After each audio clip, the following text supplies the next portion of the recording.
concise and insightful. You agree with me, right? Yeah. And kindly note that you can note your questions down.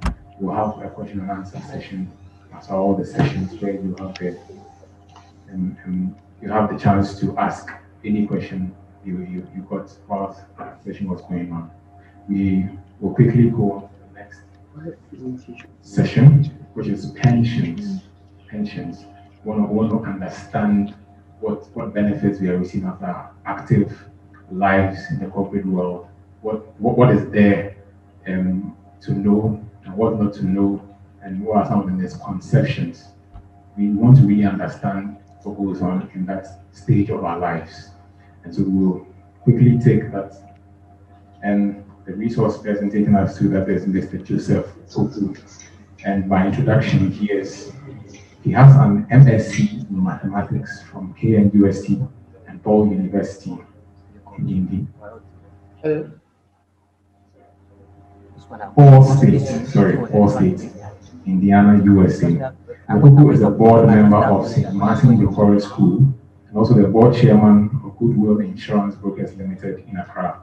He's a member of the Institute and Faculty of Actuaries in the UK and a fellow of the Actuarial Society of Ghana, ASG. He's married with 3 kids. He's currently the pensions manager at SSNIT. With a round of applause, let's welcome Mr. Joseph Toku. Right, so I'm here to talk about pensions a SSNIT way. That is what I saw on the screens before I started this recording. This thing came up. Let me give you a back history. I'm told I have only 30 minutes that I can achieve that. Before 1st January 2010, this year, there used to be one scheme that SSNIT was administering, and that was under PNDC Law 247. That is the scheme that everybody knows. And the new law, which introduced a 3-tier scheme, that is National Pensions Act of 2008, Act 766, with this amendment Act of Act 883, came to introduce a 3-tier scheme. And so the SSNIT scheme became the first tier, and you have the second tier, which is also mandatory and self-contributory, and then the third tier, which is also self-contributory but not mandatory but optional. Now let me quickly give you an idea about what it means, the 3-tier scheme. So let me put the first tier aside, because that's what I'm going to talk about. The second tier is taking, so the first tier of that SSNIT falls under what we call the defined benefit scheme. It is a defined benefit scheme. What it means is that you can actually calculate your benefits way ahead before you go on retirement. So if you are in a position to estimate your salaries at the end of your retirement, let's say you are 28 years today or 25 years, and that means you have about 35 years to retire, assuming everybody retires compulsory age.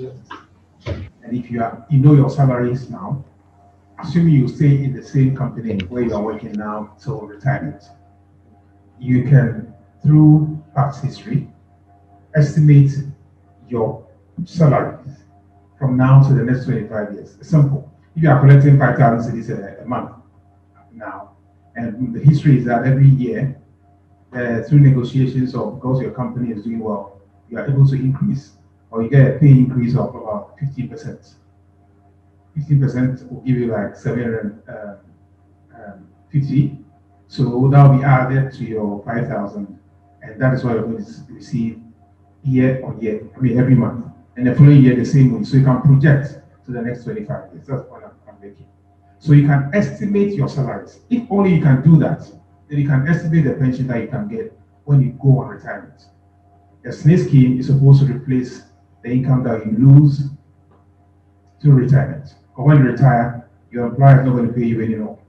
And so SSNIT will have to come in and replace the lost income that the lost income through retirement. So quickly, the second tier is a defined contribution scheme. What it means is that This is really moving. What it means is that you cannot estimate the benefits you will get at the end of your retirement. You cannot. The returns of your investment is going to determine the benefits that you're going to get at the end of the retirement period.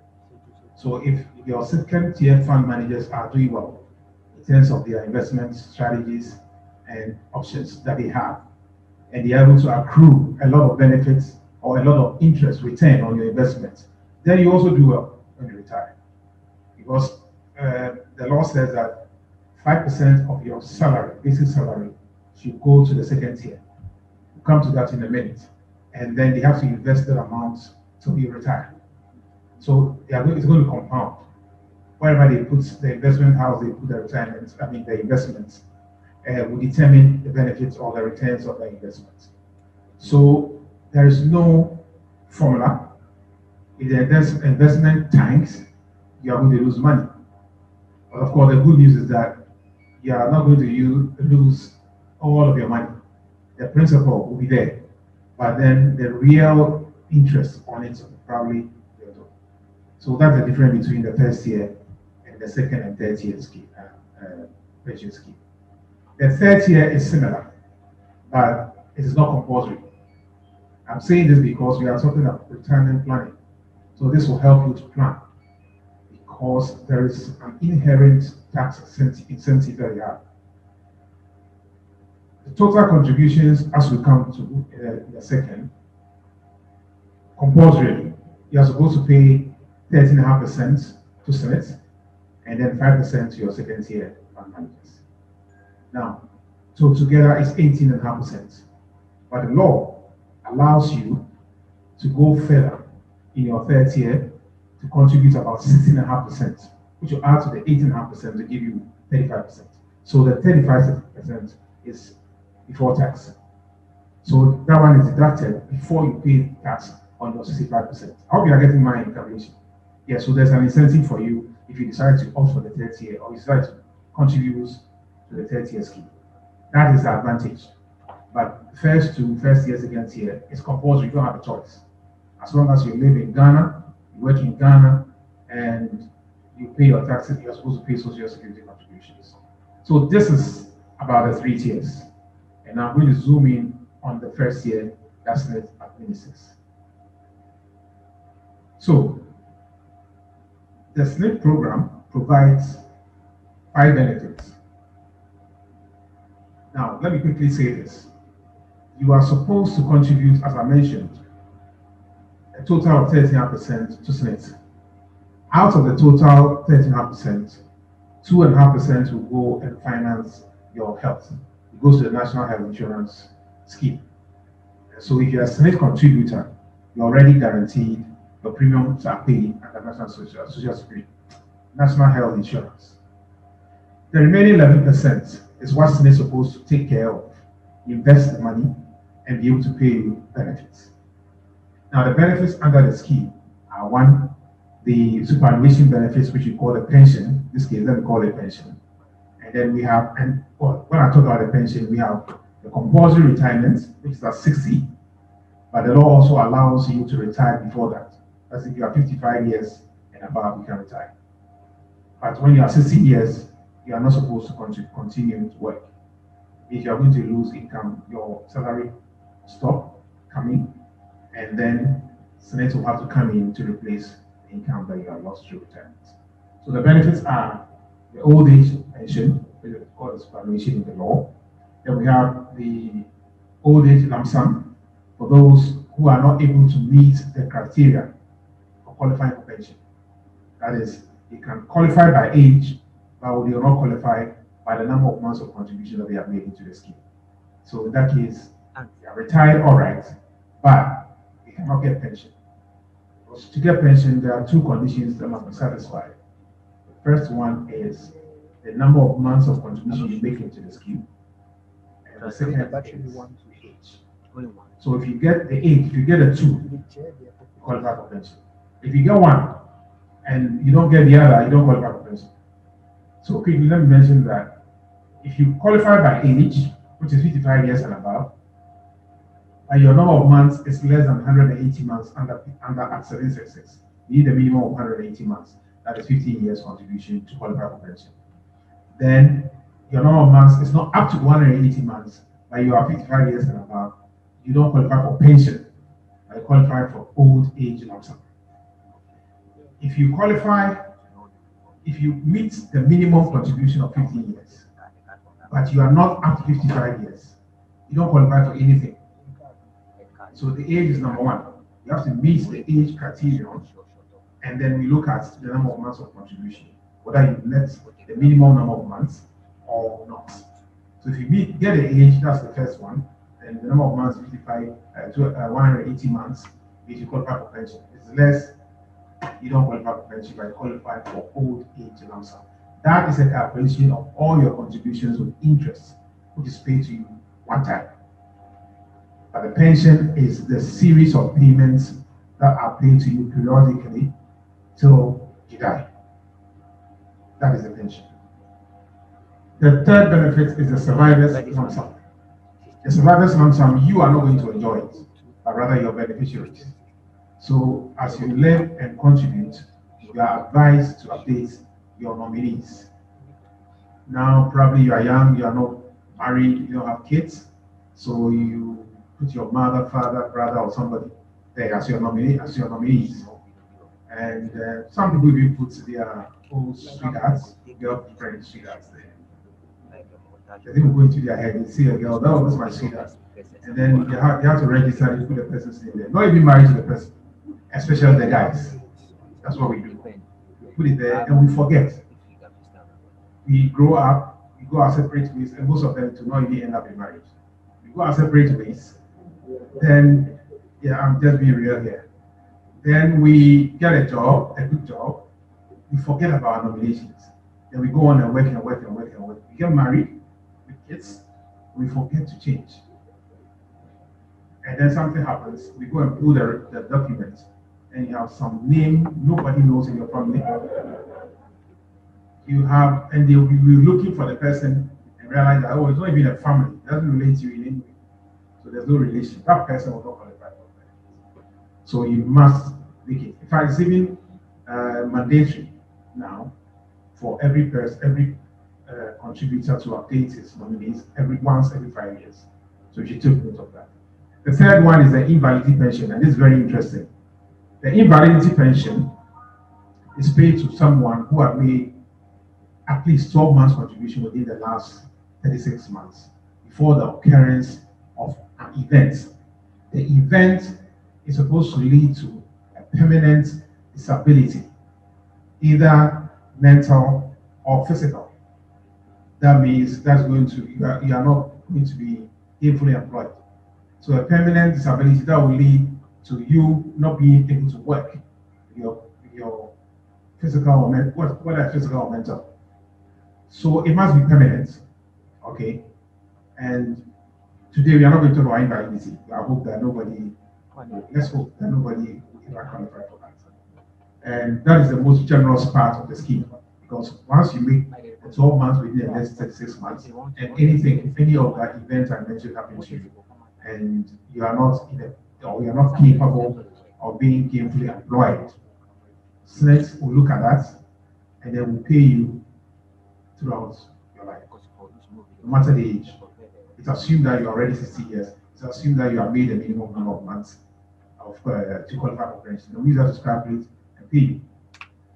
And even so, if you happen miraculously to recover from that invalidity condition, and let's say some opinion touch your forehead and you recovered, and you are back on your feet and you can work, the scheme says, or the law says, oh yeah, it doesn't matter how long we have paid you as an invalid pensioner, you'll be admitted back to continue contributing to the scheme. Every amount that we pay to you, we zero it. It's assumed that you are not being paid anything at all. So chop on free. Yeah, that's how generous this scheme is. But as I said,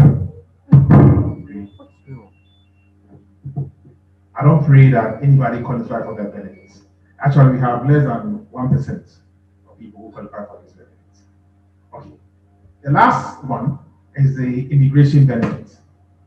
Now, this immigration benefit is newly introduced. It is for those who have lived in the country, Ghanaians or non-Ghanaians, but now, the scheme is for anybody who lives in the jurisdiction of Ghana. You can be a foreigner. Once you work here, you are supposed to contribute and be part of the scheme. Now, if you are a foreigner or you're a non-Ghanaian who lives here or who lived here, worked and contributed here, and you are immigrating permanently, or you have immigrated permanently, you qualify for immigration benefits under the scheme.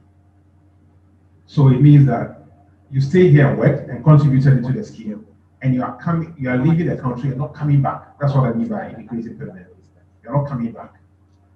Then you can apply, and we process and pay you your benefits. Now that benefit is a one-time payment. It is not pension, it's not periodical. So we calculate everything as if whatever benefits that is due you, the pension for the next 15 years is brought back into these terms, which you call the actuaries call the present value. So we get the present value of all the benefits, and then we pay to you one time. That's the immigration benefit. So these are the benefits that we have under the SSNIT scheme. Now let me zoom in quickly to the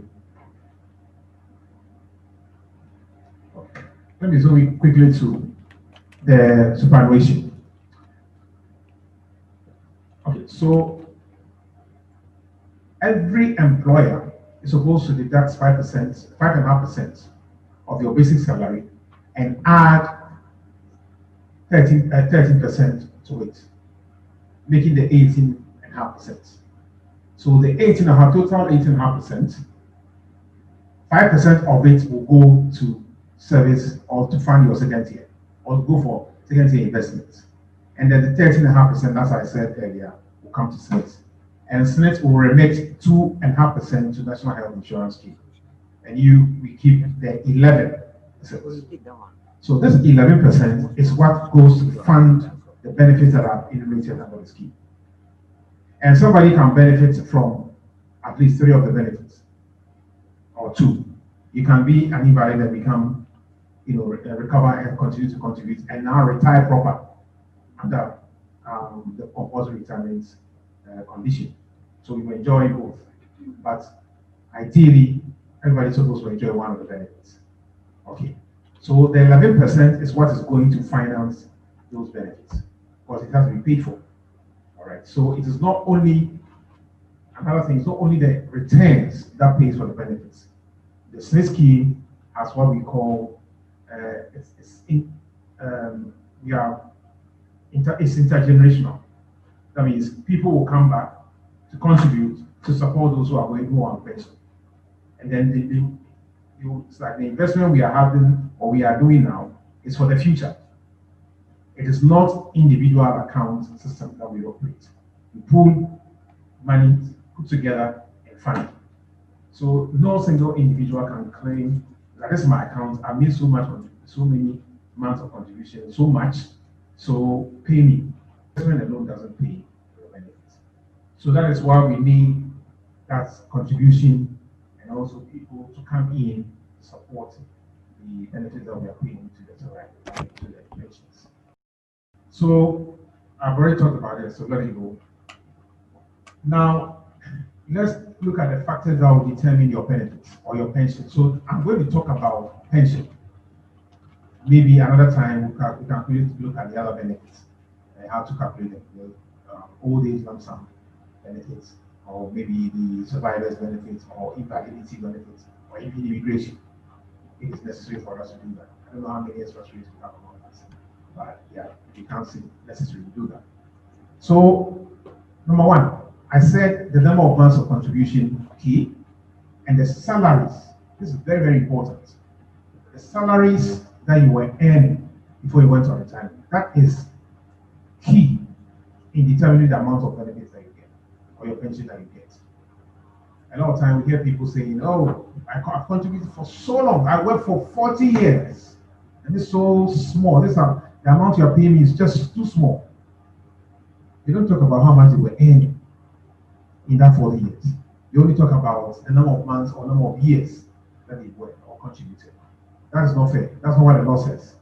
The two of them go together. So if you are made 40 years, for example, if I pick two of you, or let's say they are all retiring at the same age, 60, we both made 40 years of contribution. You were working with Bank of Ghana. I was teaching a private school for 40 years, and they were paying me bigger. They pay me 500 cedis a month. In my final days, I was getting 500 cedis or 800 cedis a month for the last 3 years, for example. That happened to be my highest salary. And you were in the Bank of Ghana as one of the art directors, and you were earning like maybe 80,000 a month. We both worked for 40 years. Obviously, my pension will be far higher than yours. Why? Because I was paying a lot of contributions, more contributions than you were doing. Because your contribution will be based on the 500 cedis or the 800 cedis that you were getting. And mine will be based on the 80,000 cedis that I was getting. So when we do the calculation, both 40 years, the pension will be so much higher than yours. That's how it goes. So these are the factors: the number of months of contribution and the quantum, the contribution itself, the salary that you were earning. That determines the pension, right? And also the age at retirement. Remember, I said that you can retire at age 55 and above. Now, but the compulsory age is 60. Now, when you retire at age 60, you get a full pension. Nothing will happen to you. But if for some reason you want to retire before age 60, let's say age 55, then I'm tired and I want my money, or the law says I can retire, no problem. You can come to SSNIT and say, yeah, I've stopped working, so pay me my money. You look at your age, you qualify, no more months, you qualify. Yes, we process and pay you. But it is not going to be for your own good, because there is a reduction factor that you suffer for not waiting for 5 more years to go on retirement. You lose some of the benefits. How do you lose the benefits? There's something we call the pension right. The pension right is directly linked with the number of contributions that you make into the scheme. So the scheme, the 766 says that if somebody contributes for a minimum of 15 years, that is 118 months, you must give you a pension right of 37.5%. What does it mean? It means that SSNIT is going to replace the income that we have lost through old age retirement by 37.5%. Minimum. Well, that's the minimum we can get. Any additional year of contribution that you stay and make attracts a further 1.125%. When you divide that one by 12, it means that any additional month is 0.09375%. That is what you get in addition. So for somebody who has worked for and contributed for 20 years, for example, or 25 years, for example, that person has made the minimum 37.5% pension right. An extra 10 years, I'm saying 25 years. So you done 15 years plus 10 years. Each of the 10 years is 1.125%, times 10 is 11.25%. Then add 11.25% to the 37.5%, and that gives you 46.65 or something percent. That becomes the pension right. So it is higher than the one who just did 15 years minimum. Okay. So this is about the pension right, how you increase it. So every year you continue to add the 1.125 until you do 420 months, and you get a 60%. That's the maximum you can get under the Act 766. So if you contribute for at least 420 months, and 420 months is how many years? Does anybody know? That is, okay, so that should be 35 years, right? Okay, so 35 times 12 should be 420. If my arithmetic says right.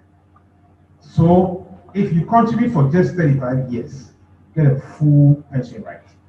Meaning that, assuming you are 60 years and you have made a minimum of 35 months contribution, you're going to get whatever your salaries were, will be replaced by 60%. You start your pension, start. The key word is start. Your pension is going to be started you only start your pension with 60% of your salary. So for example, your salary was 10,000 a month when you ended your career. Then because you did 420 months, that is in aggregate, let me stress here that it doesn't matter that you work in different establishments. You can work here for 10 years, leave. These days people move a lot. Work for 10 years, move and go to another institution, work for 5 years, and so on and so forth, and then retire. If you do so, we accumulate all the contributions you have made. That's one of the features of the scheme. It's portable. Portable means you can carry it anywhere. So you contribute from here or from there with one account, one social security number. Everything will be accumulated, and we look at the number of months you have made. If it's the 420 months, you get a 60% of your 10,000 cedis. So your pension is going to start with 6,000 cedis. That's what it is. But if you make more than 420, it's still 60%, not get more than that. Now, assuming you did the 420 months and then you retire at 60, that's what I'm saying, you get 60%. But if you don't retire at 60 and retire at, say, 55, which is the minimum year age at which you can retire, you're not going to get the 60%. You're going to get 60% of whatever is due you. So in this case, it's going to be 60% of the 60%, which is 36%. So if you are getting a 10,000 cedis month salary, on the average, that's what you retired on, and you are 55 years and you want to retire now instead of staying to work for 5 more years, you get 36%. Assuming you have done 35 years of work, of contribution, you get 36% of your 10,000, which is 3,600. That's how you're going to start your pension. But for your counterpart who waited for 5 more years, don't forget, the next 5 years is going to increase his contribution, number one. He's going to increase the salary, most likely, number two. And then he's going to get all the percentage, 100% of the 60%, which is 60%. So he will get the 6,000, and you will get 3,600. So that is the essence of this. Now let's look at how we do this calculation quickly. Okay, so let's keep this. You need the annual salary, as I said. You need what we call the pension rider, as I've explained, and then the retirement factor. Now, for somebody who retires, I said 55, it's 60%. Every additional year of wait, WAIT, you get 7.5% more. So if you retire at 56 years, exactly 56 years, you get 7.5% plus 6%, which is 67.5%. Are you following me? If you wait 2 more years, that is 55 plus 2, 57 years, you get additional 7.5. So that will be 75%. And so on and so forth until 59 years, which will give you 90%. So from 60, 67.5, 75, 82.5, and 90. From 90 years, between 90 and 100 is 10%. But there is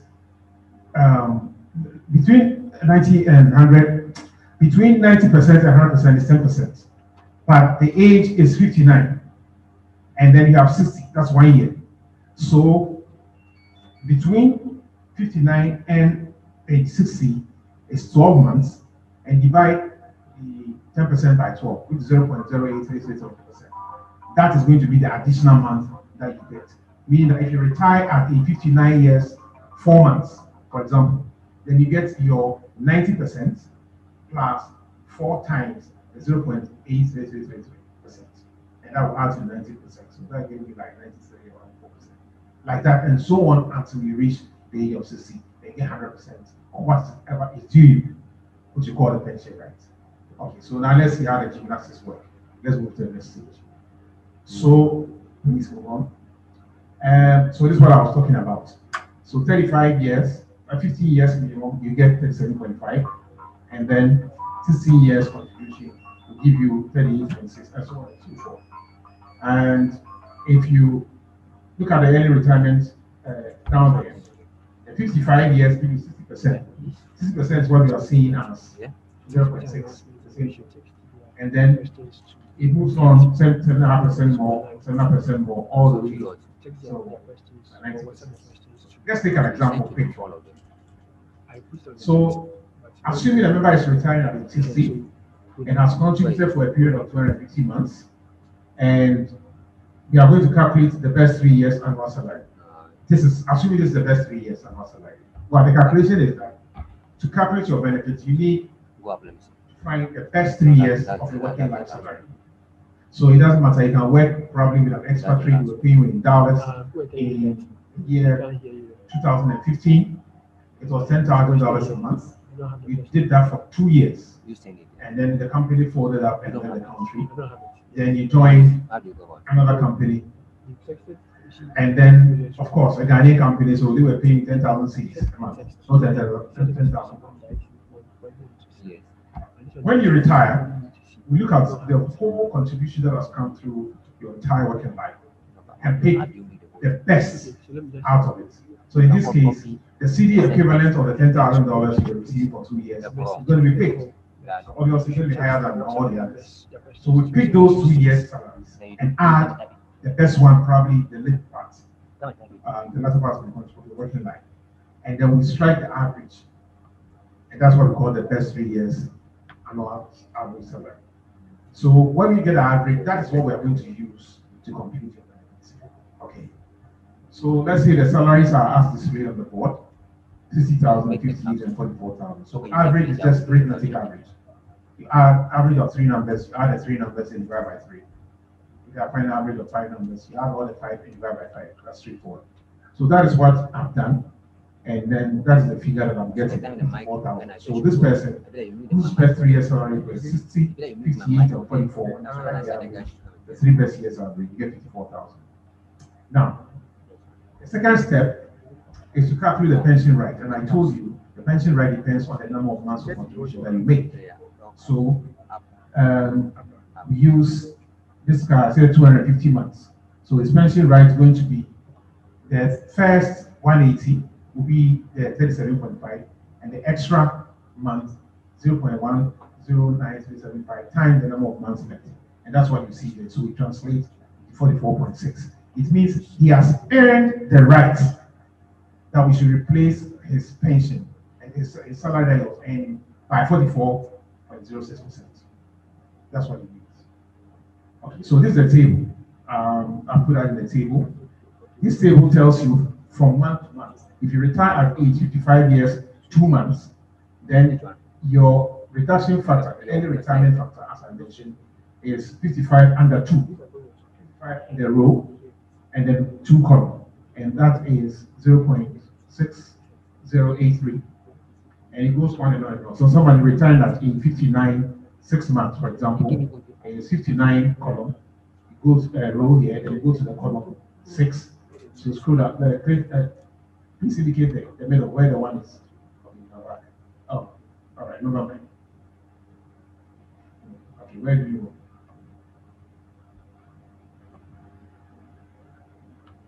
go? Okay, yeah. So that is how it's paid, and that will be multiplying, or that will multiply the pension right that you are paying. That's what it is.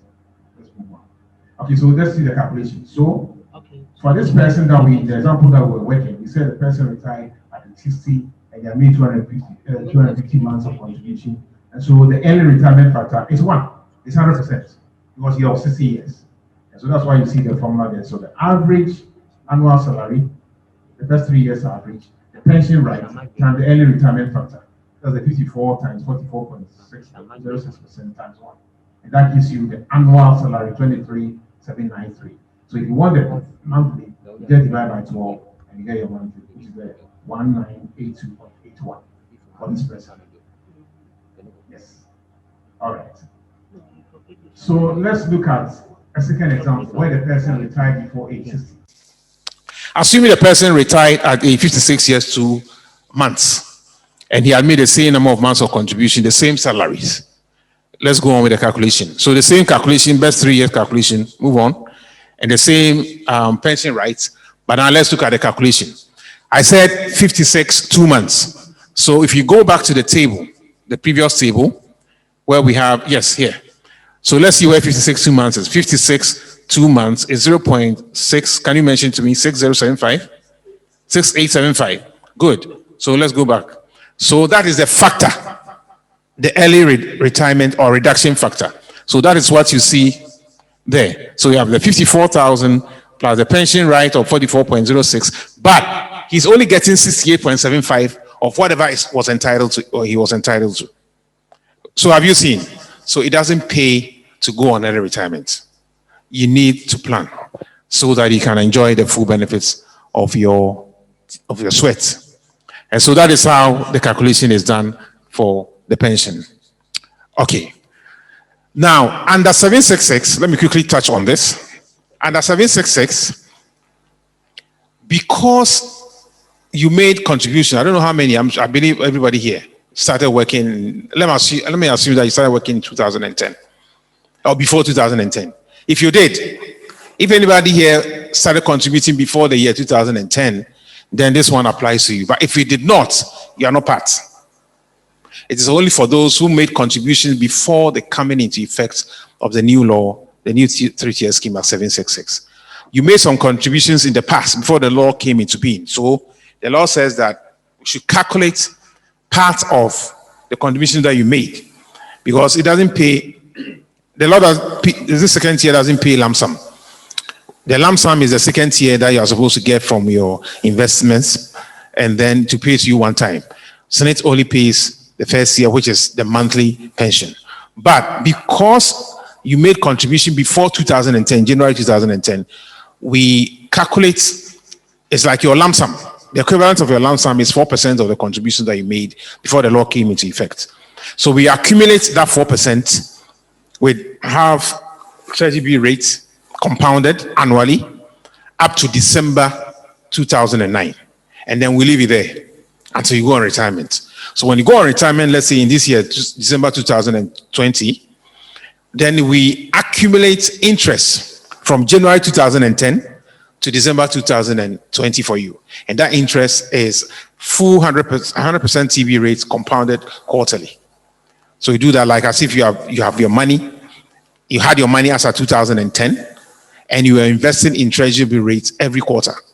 You are buying 91-day Treasury bill rate. That is how we calculate it for you. Just that we don't give the money to you at the onset. I mean, in 2010. We wait till you go on retirement and assume that you had invested the money in a safe investment area. TB rate, which is the safest, is almost risk-free. The government of Ghana is insuring it. Then we do that computation and to you one time, in addition to your second. So under no circumstance should it be compared with the second tier or the old age, the lump sum that we're paying previously. So that should go and add to your second tier payment, and you collect the whole thing as lump sum. That's the past credit. So that's what I'll say about the past credit. Let's move on. Okay, so what do you need to know as a would-be pensioner? For allow me to say, young people like you have so many years ahead of you to work. You need to plan towards that. And these are some of the things that you have to know about the SSNIT scheme. The benefits of the scheme are predetermined by law. That's what I talked about, defined benefit scheme. You can know before you even go on retirement. It's important that you know that so that you can plan accordingly. The pensions are increased every year. We use some factors to do the calculation, look at the wage increases for those who are working and contributing, and adjust pensions accordingly. So every year the pensions go up, but you cannot tell how much it will go up and use that one to plan. We don't default. SSNIT doesn't default in the payment of pension. We make sure that every month yours is to relax and enjoy. SSNIT will have to find the money and pay you till you die. That's how it goes. It doesn't also delay. There's a scheduled payment on the calendar for all pensioners. And in fact, for your information, is the third day of every month we pay pensioners. We make sure that we find the money and pay them on the same, by the third Thursday, everybody is paid. Some get it earlier, but by third Thursday, depending on your bank, the money should be in your account. And as I said, and most importantly, your pension depends on the salaries that you are earning. So for those of you who have so many allowances in your establishment, some people have belt allowance. lunch allowance, shoe allowance, tie allowance, skirt, lunch, all kinds of allowances. When you put them together, they probably will be more than their basic salary. That's true. Especially in the ministry, they used to have so many allowances until they were consolidated. It doesn't help because it's like you are ensuring your future. You are ensuring your life after retirement. You need to invest in it now so that you can relax and enjoy when you retire. So if you have the means to consolidate all those allowances, put them together, be part of your basic, so that contribution will be paid on them. That's the kind of life you may have after.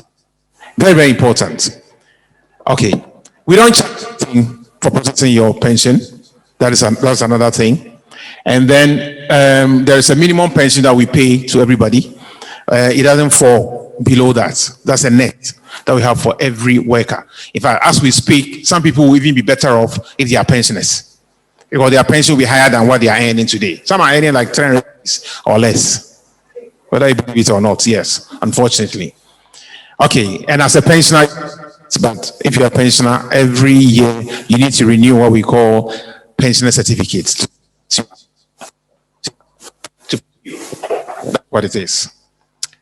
I've talked about the partially funded scheme because your investments now, your contributions from Government of Ghana TV rate and compound it's not enough to take care of you when you retire till you die. So that's another thing about the scheme that you need to know. We will go on a short break for 30 minutes, and then when we return, we will take on investment education and how the stock market